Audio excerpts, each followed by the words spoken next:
नमस्कार. मालिकेच्या आजच्या भागामध्ये आपल्याला खूपच जबरदस्त असा ट्विस्ट पाहायला मिळणार आहे. संजना आणि अनिरुद्धला त्यांची लायकी दाखवायला आता सज्ज झालेला आहे, तो म्हणजे अभिची आता जामिनावरती सुटका होणार आहे. तर संजना आणि अभि इकडे अनिरुद्ध हे दोघंही जेलमध्येच राहणार आहेत. तर अशी कोणती गोष्ट घडणार आहे? नक्की अभिला जे इथे सुटका होणार आहे, त्याला जामीन मिळणार आहे, पण बाकीच्यांना जामीन मिळणार नाही. हे कशामुळे होणार आहे ते सगळं आपल्याला या व्हिडिओमध्ये पाहायला मिळणार आहे. त्याचबरोबर देशमुखांच्या घरी आता दिवाळी आनंदाचा सोहळा, आरोहीची चोरोटी भरण्याचा कार्यक्रम हा साजरा होणार आहे. तर इकडे अनिरुद्ध आणि संजना जेलमध्ये असले तरी कांचनने पण ही परिस्थिती चांगल्या पद्धतीने हँडल केलेली आहे. तर नक्की काय काय होणार आहे, सोसायटीतली लोक काय बोलणार आहेत, हे सगळं आपल्याला या व्हिडिओमध्ये पाहायला मिळणार आहे.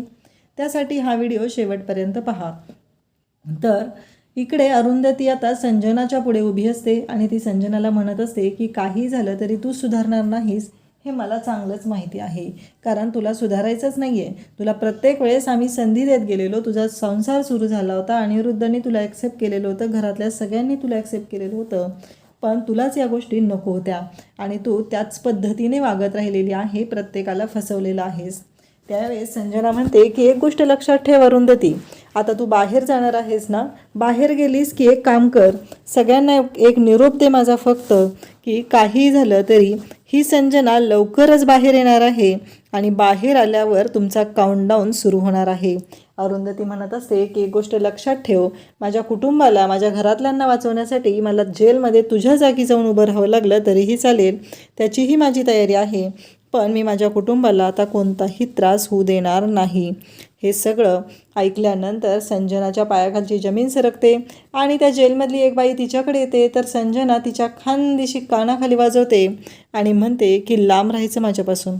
लक्षात येतं आहे ना, कारण काहीही झालं तरीही मला माहिती आहे की हे सगळं काय झालेलं आहे, हे सगळं संजना सांगत असते. त्याचबरोबर त्या बाईच्या कानाखाली वाजवते आणि तिला गप्प करते. इकडे आपल्याला पाहायला मिळतं की यश घरी आलेला असतो. आरोही म्हणते की अरे यश, कुठे गेला होतास तू? तेव्हा यश म्हणतो अगं जरा काम होतं, बाहेर गेलो होतो ना. तेव्हा आरोही म्हणते नाही, तू सांगून गेला नाहीस ना म्हणून विचारलं. तेव्हा यश शांतच राहतो. आरोही म्हणते काय झालं यश? तेव्हा यश सांगू लागतो की माझे बाबा आणि माझा भाऊ दोघं जेलमध्ये 1 वर्षासाठी आहेत ग आरोही. तुला माहीत नाही आहे 1 वर्ष हा काळ किती मोठा असतो, ते तुला नाही लक्षात येणार. तेव्हा आरोही म्हणते माहिती आहे रे यश मला, मीही समजू शकते ही परिस्थिती. आत्ता अनघा आणि जानकी कशा आहेत? आरोही म्हणते की जानकी मात्र झोपतच नाही आहे, ती ना अभिदादाच्या वाटेकडे डोळे लावून बसलेली आहे. तिला असं वाटतंय की अभिदादा येईल म्हणून ती वाट बघत आहे. तेव्हा यश म्हणतो माझीही तीच अवस्था झालेली आहे, सुचत नाही आहे नक्की काय करायचं आहे ते. यश आरोहीला सांगत असतो. तेव्हा आरोही म्हणते अरे त्याने जे वागला त्याची शिक्षा त्याला भोगावी लागत आहे ना, आणि त्याशिवाय तर त्याच्यामध्ये बदल होणार आहे का? आपण पॉझिटिव्ह विचार करूया ना, असं यशला सांगते. अरे अभिदादामध्ये सुधारणा होईल, तिथून आल्यानंतर काहीतरी चेंज होईल. परंतु यश म्हणतो की मी कशी ॲक्सेप्ट करू आरोही ही गोष्ट, कारण मला माहिती आहे की अभि कसा आहे तो. अभि असा नाही आहे ग, तो खूप चांगला आहे. तुला माहिती आहे का, त्याने आत्तापर्यंत कोणतीच गोष्ट अगदी मनापासून सगळं केलेलं आहे. तो हुशार होता, बाबांची इच्छा होती त्याने डॉक्टर व्हावं म्हणून तो डॉक्टर झाला, आमच्या घरातला पहिला डॉक्टर तो. पण बघितलंस ना अगं, तो डॉक्टर झाला, एवढं सगळं झालं, तो खूप हुशार होता. शाळेत दंगेखोर मी होतो, कारण सगळेजण मला सांगायचे की तुझ्या भावाकडून शिक, बघ तो कसा आहे ते. पण आज अभिदादावरती जी वेळ आलेली आहे ती इतकी विचित्र आहे ना, त्यामुळंच हे सगळं होत आहे, हे सगळं बोललं जात असतं. आणि त्याचबरोबर आपल्याला पाहायला मिळतं की हे सगळं जेव्हा घडत आहे ना, तेव्हा मात्र इकडे आरोही यशला समजवत असते. पण यशच्या डोळ्यासमोरून अभिबरोबर घालवलेले क्षण, अभि त्याला म्हणालेलं असतो की तुझा हा भाऊ आहे ना तुझ्या पाठीशी, तुला काळजी करायची काहीच गरज नाही, हे सगळं तो बोललेला असतो. आणि हे आठवत असतं यशला. यशच्या डोळ्यात पाणी आलेलं असतं. यशला वाईट वाटलेलं असतं की हे सगळं काय आहे, हे सगळं मी काय पाहतोय, कारण माझाच भाऊ, माझेच वडील तिथं जेलमध्ये आहेत आणि हे सगळं काय होऊन बसलेलं आहे. हे सगळं जेव्हा पाहत आहे तेव्हा मात्र यशला त्याच्या डोळ्यात पाण्याच्या धारा वाहू लागलेल्या असतात. त्याला कळतच नसतं की हे सगळं काय होणार आहे, कशा पद्धतीने ह्या गोष्टी आपल्याला हँडल करायच्या आहेत, हेच यशच्या लक्षात आलेलं नसतं. त्यानंतर आरोही त्याची समजूत घालत असते, त्याला म्हणत असते की यश परिस्थिती आपल्याला हँडल करावी लागणार आहे. आपणच जर असा धीर खचला तर कसं चालेल सांग बरं मला, आपल्यालाच काहीतरी करावं लागेल असं तो बोललेला असतो. आणि इकडे आरोही त्याची समजूत घालत आहे, त्याला म्हणत आहे आपणच जर असा धीर खचला तर अनघाला जानकीला कोण सांभाळणार आहे, यश तुलाच हँडल करावं लागणार आहे हे सगळं, असं यशला सांगत आहे. त्याचबरोबर आपल्याला पाहायला मिळतं की यशला मात्र वाईट वाटत असतं. अभि जेलमध्ये आहे ही गोष्ट त्याला काही सहनच होत नसते. तो म्हणत असतो की काहीही झालं तरी आत्ता मला काहीतरी करावं लागणार आहे. अगं बघितलंस ना अनघा आणि जानकीची अवस्था काय होत चाललेली आहे. त्यांच्या दोघींच्या बाबतीत हे सगळं जे काही घडत आहे ना ते चुकीचं आहे असं यशला वाटत असतं. यश खूपच वाईट वाटून घेत आहे. तेव्हा आरोही त्याला समजवत आहे, यशला म्हणत आहे की यश तू असा विचार नको करूस. तुला माहिती आहे का, कारण तू जर असा विचार केला तर ह्या सगळ्या गोष्टींचा त्रास तुला होणार आहे. त्यापेक्षा असा विचार कर ना, अभिदादामध्ये काहीतरी बदल होईल आणि तो बदल आपल्यासाठी खूप चांगला असेल. अभिदादा तिथून बाहेर आला की जानकी त्याचबरोबर आरोही या अनघा या दोघींचं आयुष्य मार्गी लागेल असं आरोही समजून सांगत आहे यशला. त्यानंतर आपल्याला पाहायला मिळतं की यश म्हणतो की आरोही पण या सगळ्यामध्ये माझं तुझ्याकडे खूप दुर्लक्ष झालं गं, मला तुझ्याकडे नीट लक्ष देता आलं नाही, आपल्या बाळाची काळजी घेता आली नाही. आरोही म्हणते अरे मला माहिती आहे सगळं, कारण परिस्थितीच इतकी वाईट होती ना, कारण कोणीच काही करू शकत नव्हतं, पण मी घेते ना काळजी, तसं काही नाही. आणि मला जेव्हा वाटतं तेव्हा मी तुम्हाला सगळ्यांना सांगत असते ना, मी तुमच्या सगळ्यांची मदत घेते ना, असं सांगितलं जात असतं. त्यानंतर आपल्याला पाहायला मिळतं की इकडे संजना, अनिरुद्ध त्याचबरोबर अभि यांची तर वाट लागलेली आहे. त्यांना जामीन हवा आहे यासाठी त्यांची धावपळ. इकडे अभि जेलच्या दारातच असतो. तेवढ्यात अरुंधती तिथं आलेली असते आणि अरुंधती ही या अभिकडे पाहत असते. अरुंधतीला पाहून अभिला खूपच आनंद झालेला असतो. अभि म्हणतो की मला माहिती आई तू मला सोडवायला आलेली आहेस ना. तेव्हा अरुंधती म्हणते की नाही, तो तुझा गैरसमज आहे, मी तुला सोडवायला आलेली नाही. हे ऐकल्यानंतर अभि म्हणतो आई तू असं काय बोलतेस गं. तेव्हा अरुंधती म्हणते हो, जे खरं आहे ना तेच सांगत आहे मी, कारण मी तुला सोडवायला नाही आलेले. हे सगळं जेव्हा चालू असतं तेव्हा मात्र इकडे अभि म्हणत असतो की आई माझ्याकडून चूक झाली गं, मी ॲक्सेप्ट केलं आहे ना, मी हे सगळं का केलं आहे माहिती आहे ना तुला, कळतं आहे का तुला आई, असं म्हणत तो बोलत असतो. आणि त्याचबरोबर आपल्याला पाहायला मिळतं की अरुंधती म्हणत असते की मी तुम्हाला सोडवायला आलेली नाही, कारण काहीही झालं तरी तू जी चूक केलेली आहे, तुझ्या बाबांबरोबर जेव्हा तू चूक करत होता तेव्हा मात्र तू विचार केला नाहीस आणि आत्ता तुला आठवतंय, आता तुला आईनं सोडवावं असं वाटतंय. तेव्हा अभि म्हणू लागतो की आई प्लीज मला इथून सोडव ना गं, मला नाही राहायचं जेलमध्ये. तेव्हा अरुंधती म्हणते की हो बरोबर आहे. त्यावेळेस अभि म्हणू लागतो की मी सगळं तुझं ऐकणार आहे, मी तुझं सगळं तुझ्या म्हणण्याप्रमाणे करणार आहे. तेव्हा अरुंधती म्हणते की आताही तीच चूक करतोयस तू.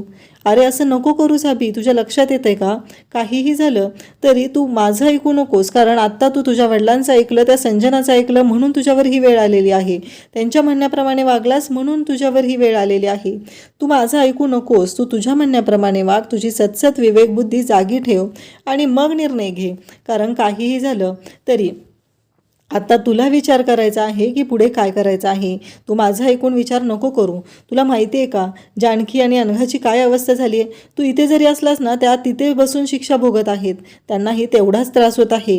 हे सगळं इकडे अरुंधती सांगत असते. अभि मात्र रडत असतो. तो म्हणत असतो की आई प्लीज मला इथून बाहेर काढ ना, मला जायचं आहे माझ्या जानकीकडे, मला जायचं आहे माझ्या अनघाकडे, असं म्हणत तो रडत असतो. त्याचबरोबर आपल्याला पाहायला मिळतं की इकडे जानकी त्याचबरोबर इकडे आरोही सगळेजण घरी असतात. पण अरुंधतीने स्पष्टपणे सांगितलेलं असतं की काहीही झालं तरी मी तुला या सगळ्यातून बाहेर काढणार नाही, कारण अरुंधतीनं सांगितलेलं असतं की तुला ही शिक्षा भोगावीच लागणार आहे, जर तू ही शिक्षा भोगली तरच तुला अक्कल येणार आहे, असं अरुंधतीचं म्हणणं आहे. इकडे घरी आपल्याला पाहायला मिळतं की आरोही चॉक खात असते आणि तेवढ्यात अनघा तिथे येते आणि आरोहीला विचारते काय करतेस गं. तेव्हा आरोही म्हणते नाही काही नाही. आरोही मात्र लपवून ठेवते. अनघा म्हणते हातात काय दाखव बरं मला. असं म्हणता क्षणी आरोही मग तिच्या हातातला चॉक दाखवते. तेव्हा अनघा म्हणते की हे काय आता. तेव्हा आरोही म्हणते नाही मला हे खायची इच्छा होते. तेव्हा अनघा म्हणते आणखी काय करू वाटतंय तुला, सांग बरं मला. असं म्हणत अनघा बोलू लागते, तिला विचारत असते. तेव्हा मात्र आरोही म्हणत असते की मला आणखी असं काही खाऊ वाटत नाही आहे, पण फोडणीच्या वासाने या सगळ्याने मला खूप मळमळतं.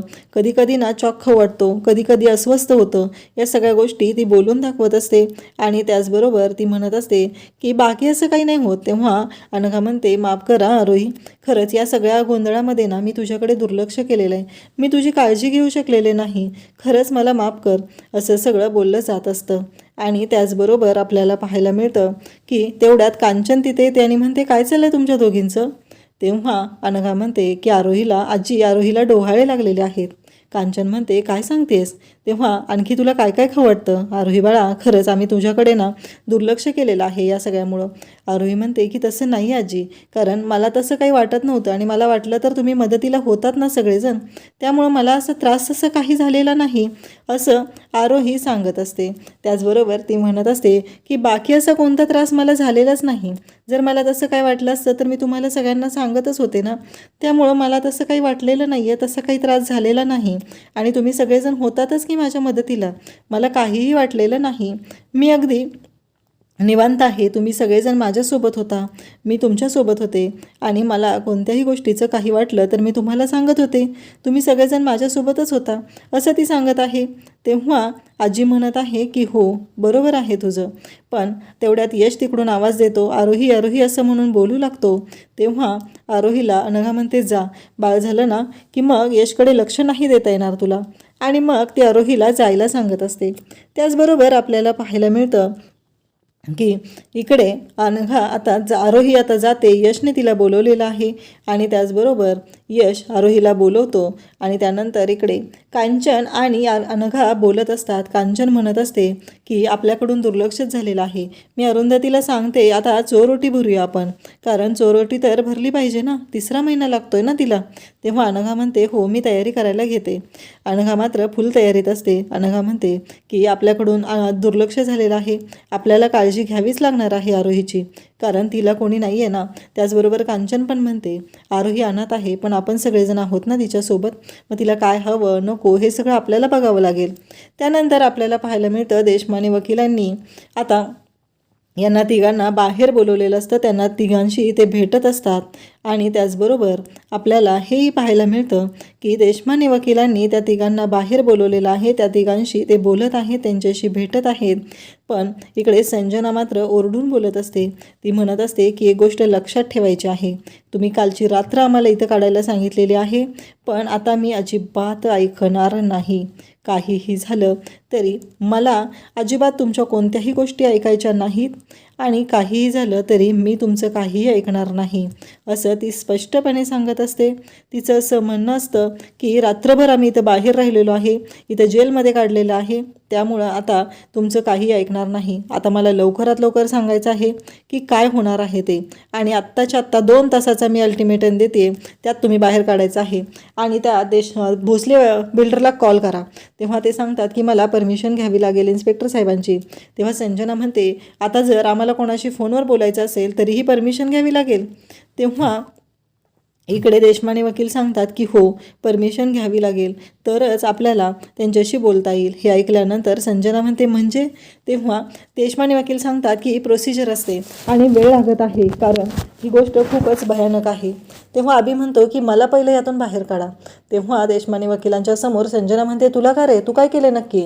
तेव्हा तो म्हणतो की कसं आहे माहिती आहे का, तुम्ही इथून बाहेर पडल्यावर राहणार कुठे आहे, कारण माझी बायको माझी मुलगी आहे, त्यामुळं त्यांच्या मनात माझ्याबद्दल जरासा तरी सॉफ्ट कॉर्नर आहे, कारण मी साक्ष दिलेली आहे तुमच्या विरोधात, त्यामुळं त्यांचा फायदा झालेला आहे, त्यामुळे ते मला घरात तरी घेतील.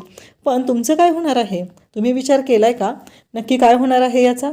असं सगळं देशमानेच्या समोर अभि बोलत असतो. तेव्हा संजना आणि अनिरुद्ध पाहत असतात. अनिरुद्ध म्हणतो की का आम्हाला का घेणार नाहीत ते घरात. तेव्हा अभि म्हणतो की तुम्हाला ते दारातही उभं करणार नाहीत, त्यामुळं बाहेर रस्त्यावर येऊन राहण्यापेक्षा तुम्ही असा विचार का करत नाही, आहे इथं जेलमध्येच राहा, 1 वर्षाची शिक्षा भोगा आणि त्यानंतर पुढचा निर्णय घ्या. त्यानंतर आपल्याला पाहायला मिळतं की इकडे अरुंधती त्याचबरोबर कांचन आप्पा बोलत असतात. आता आरोहीची चोरोटी भरायची आहे याचं डिस्कशन त्यांचं चाललेलं असतं. त्यानंतर इकडे अरुंधती प्रत्येक गोष्ट बोलत असते, आप्पांना समजून सांगत असते, आप्पांनाही सांगत असते की नक्की काय करायचं आहे पुढं, हे सगळं चालू असतं. आणि कांचनला मात्र वाईट वाटत असतं, कारण आत्ता अभि आणि अनिरुद्ध दोघं जेलमध्ये आहेत, त्यांना 1 वर्ष जेलमध्ये राहावं लागणार आहे, त्यांना कधी जामीन मिळणार आहे हा प्रश्न तिच्या डोक्यात सुरू असतो. तेवढ्यात अनघा तिथे येते आणि अनघा म्हणते की आजी आपल्याला तयारी करावी लागेल ना. तेव्हा मात्र कांचनला राग येतो. कांचन म्हणू लागते, काय बोलतेस तू, तुला कळतंय का, दिवाळीची तयारी, दिवाळीचा फराळ तुला बनवायचा आहे. हे ऐकल्यानंतर आरोही म्हणते की हो आजी, मी त्यासाठीच बोलत आहे. कांचन म्हणते, तुला कळतंय का, तुझा नवरा सासरा दोघं जेलमध्ये आहेत आणि तुझं हे काय चाललंय. हे ऐकल्यानंतर इकडे आप्पा म्हणतात, काय चुकीचं बोलली आहे ती सांग बरं, सगळ्यांच्या घरी दिवाळी होते म्हणून तिनं विचारलं ना. मला एक साधी गोष्ट सांग, जर ते सगळेजण घरी असते आणि त्यांनी जर ही केस जिंकली असती तर आनंदाने दिवाळी साजरी केली असती. आणि एवढं सगळं बोलून आप्पा म्हणतात की पण तू जो विचार करत आहे तो पूर्णपणे चुकीचा करत आहे कांचन, कारण त्यांनी आपल्या बाबतीत काय केलं असतं याचा विचार कर. अनघा काळजी करू नको, दिवाळी होणार आहे आणि आपण ती दिवाळी साजरी करायची आहे अगदी नेहमीसारखी. काही झालं तरी आत्ता आपल्याला माघार घ्यायची नाही, आपण सगळं व्यवस्थितच करणार आहोत असं आप्पा बोलत असतात. उद्याच्या भागामध्ये आपल्याला पाहायला मिळतं देशमाने वकील हे अभिषेक आणि अनिरुद्ध यांच्या जेलकडे येतात आणि त्यांना तिथे म्हणतात की अभिषेक देशमुख असं म्हणत अभिला बाहेर बोलवतात. आणि मग तिथले हवालदारही तिथं आलेले असतात, अनिरुद्धही बाहेर येत असतो, पण तिथे सांगतात की नाही, फक्त अभिषेक देशमुख, म्हणजे अभिला जामीन मिळालेला आहे ही गोष्ट क्लिअर होते. आणि मग अभि बाहेर येतो. त्यानंतर देशमाने वकिलांना इकडे अनिरुद्ध विचारतो, हे कसं शक्य आहे. तेव्हा ते सांगतात की हो, एकतर त्याच्या बाबतीत पॉझिटिव्ह होतं, तो माफीचा साक्षीदार झालेला होता, त्याने साक्ष दिलेली होती, त्यामुळे त्याला जामीन मिळू शकलेला आहे, तुम्हाला जामीन मिळू शकलेला नाही. हे ऐकल्यानंतर अनिरुद्ध आणि संजना यांच्या पायाखालची जमीन सरकते आणि इकडे अभि मात्र खुश झालेला असतो. तर तिथे राणे काकू शेजारच्या बायका आलेल्या असतात आणि ते म्हणत असतात की अनिरुद्ध आणि अभि दोघंही जेलमध्ये आहेत ना. आणि त्याचवेळी तिथल्या ज्या राणे काकू आहेत त्या कांचनला म्हणत आहेत की कांचनताई, आता तुम्ही भिशीला त्याचबरोबर भजनी मंडळात नाही आलात तरीही चालेल, कारण तुम्ही तिथे येऊ नका असं बोललं जात असतं. तेव्हा मात्र इकडे कांचनला खूप वाईट वाटत असतं आणि अरुंधतीलाही खूप मोठा धक्का बसलेला असतो. अशाच अपडेटसाठी चॅनलला सबस्क्राईब करा. थँक्यू.